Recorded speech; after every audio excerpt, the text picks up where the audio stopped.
محدث ابن جوزی علیہ رحمہ نے لکھا ہے کہ حضرت عمر نے جناب سعید بن عامر رضی اللہ تعالیٰ عنہ کو ایک صوبے کا گورنر بنایا تھا۔ حضرت سعید بن عامر ان لوگوں میں سے تھے جن کے بارے میں امام قشیری فرماتے ہیں کہ صوفیاء کے امام ہیں یہ لوگ، صوفیاء کے۔ ان لوگوں سے لوگوں نے بڑی خیر حاصل کی۔ حضرت سعید بن عامر بڑے تقوی والے صحابی اور بڑا عبادت گزار مزاج رکھتے تھے۔ حضرت عمر نے گورنر بنایا۔ میری باتوں کی سمجھ تو آ رہی ہے نا آپ حضرات؟ اس لیے نہیں پوچھ رہا کہ آپ کمزور ہیں، کچھ لوگ ایسے ہوتے ہیں جو سمجھا بھی نہیں نہ پاتے۔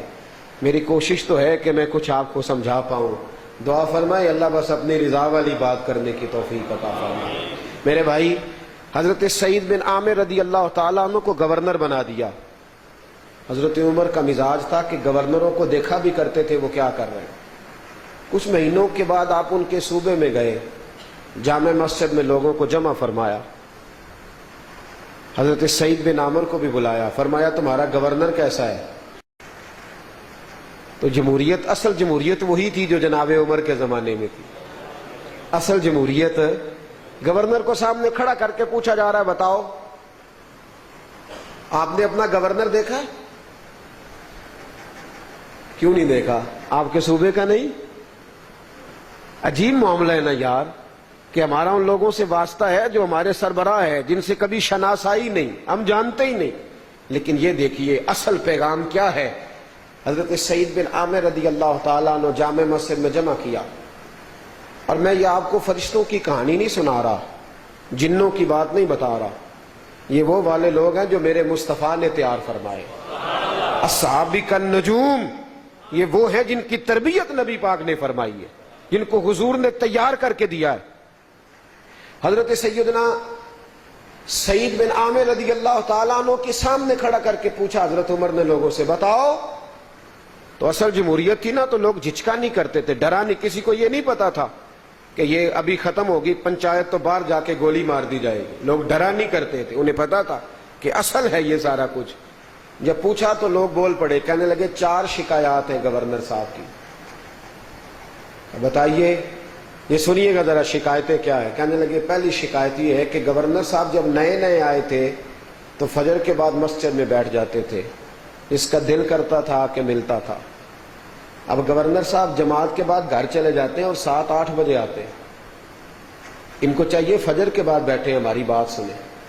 اللہ اکبر، یہ آپ کونسلر کو نہیں کہہ سکتے، اس کو نہیں آپ یہ کہہ سکتے کہ بھائی ہر وقت سنا کرو، نہیں سنتا وہ، کہتے ہیں میں کونسلر ہوں تم کون ہوتے، اور باقی تو سارے بڑے ہیں نا اس سے، اور کسی کی ہم کیا بات کریں۔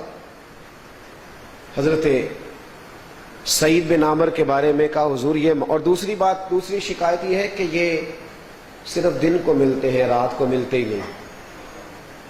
اور تیسری شکایت ہمیں حضرت سعید بن عامر سے یہ ہے کہ ہفتے میں ایک دن ملاقات ہی نہیں کرتے۔ چوتھی شکایت یہ ہے کہ کبھی کبھی رونے لگتے، روتے روتے بے ہوش ہو جاتے۔ حضور کسی سمجھدار اور زیرک آدمی کو ہونا چاہیے، دیوانہ سا آدمی آپ نے دے دیا ہے جو اچانک رونے لگتا ہے اور بے ہوش ہی ہو جاتا ہے۔ حضرت عمر نے توجہ فرمائی، کہ سعید تمہاری شکایات۔ جناب سعید بن عامر عرض کرنے لگے حضور میں نے تو پہلے ہی کہا تھا میں گورنری کے قابل ہی نہیں، لیکن آپ نے حکم دیا تو میں تیار ہو گیا۔ حضور مہربانی فرمائیں، شفقت کریں، آپ مجھے جانے دیں۔ فرمایا نہیں، تم سوالوں کے جواب دو، بتاؤ کہ پہلے فجر میں بیٹھتے تھے، اب 7-8 بجے کیوں آتے ہو؟ کہنے لگے حضور میرا راز تھا میرے اللہ کے ساتھ، اگر آپ نے بڑے بزم میں کھولنا چاہا ہے تو میں عرض کر دیتا ہوں کہ حضور میری بیوی بیمار ہو گئی ہے، میں غریب آدمی ہوں، نوکر افورڈ نہیں کر سکتا۔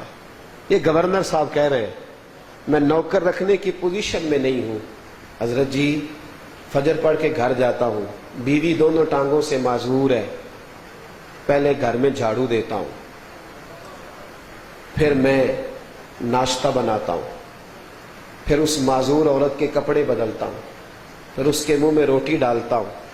30 سال اس نے میری نوکری کی ہے، اب بیماری میں اسے چھوڑ جاؤں تو وفاداری تو نہیں۔ تو حضور واپس آتے مجھے 7-8 کا وقت، اشراق چاشت کا وقت ہو جاتا ہے، تو یہ میری مجبوری ہے۔ حضرت سیدنا عمر فاروق فرماتے ہیں پہلا جواب ہی لوگوں نے سنا تو گردنیں جھک گئی۔ کہا جناب دوسرا سوال یہ ہے کہ ہفتے میں ایک دن ملتے ہی نہیں۔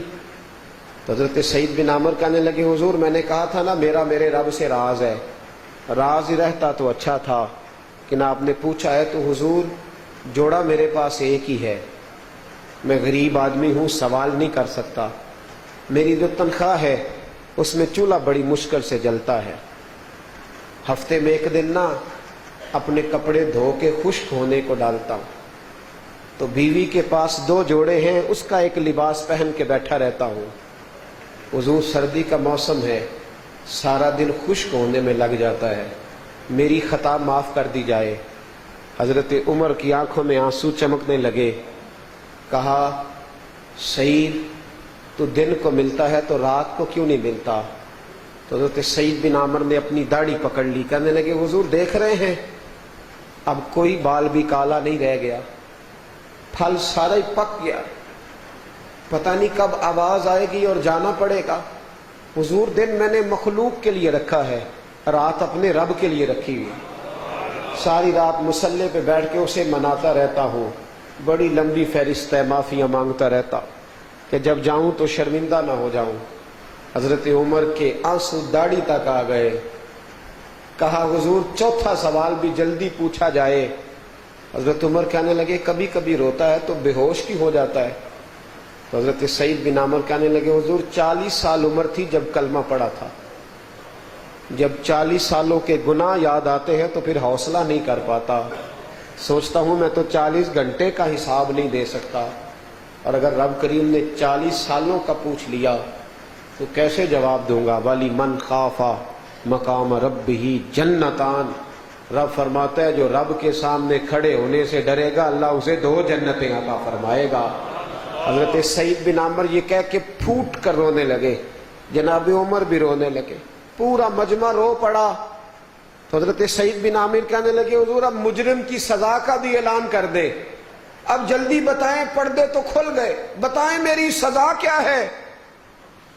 تو حضرت عمر رو پڑے، ہاتھ اٹھائے، کہا اے اللہ میرے محبوب کی امت کو اس طرح کے اور گورنر بھی عطا فرما، اور بھی لوگ ایسے عطا فرما۔ بھائیو محاسبے کا